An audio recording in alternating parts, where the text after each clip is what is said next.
the context of normal eating in adolescence is very different to normal eating in younger children. There is increased independence from family, greater wealth, with greater opportunities then for young people themselves to be making independent food choices outside their parental control. The content of meals across adolescence also greatly changes, not just in terms of what we know about skipping breakfast and skipping meals and having more snacks, but a much higher energy content, which on one hand is appropriate in terms of the early adolescent growth spurts. Young people do need a lot of energy for that, but many young people these days are getting way above their normal or recommended daily intakes.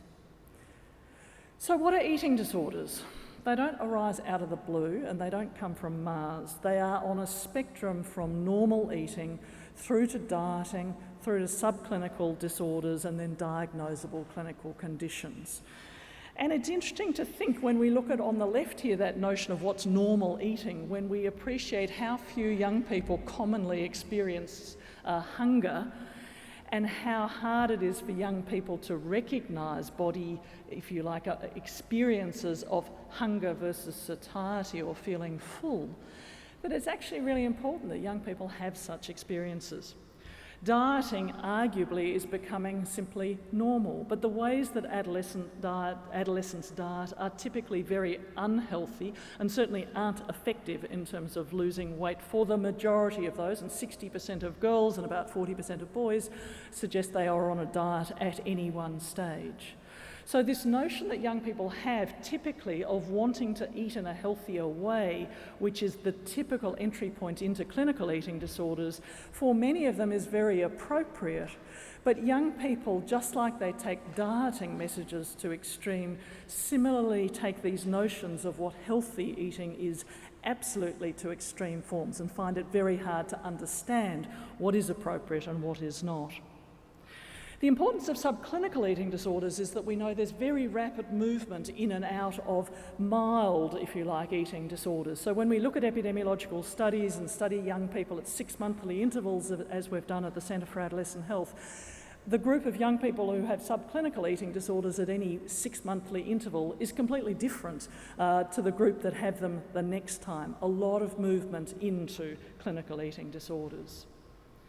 So if dieting is so common, what's the sort of dieting that really concerns us?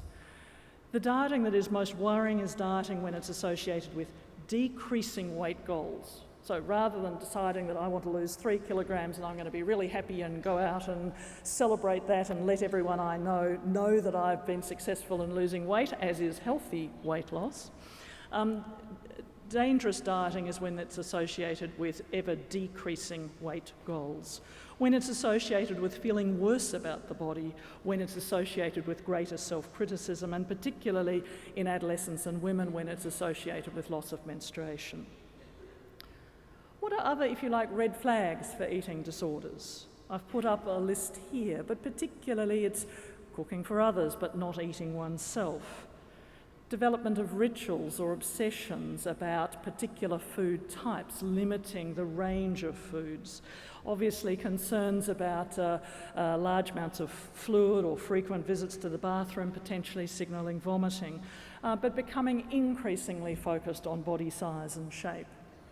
To the point that when these behaviours become persistent and relentlessly pursued over time, it turns into then what we would then name clinically as an eating disorder.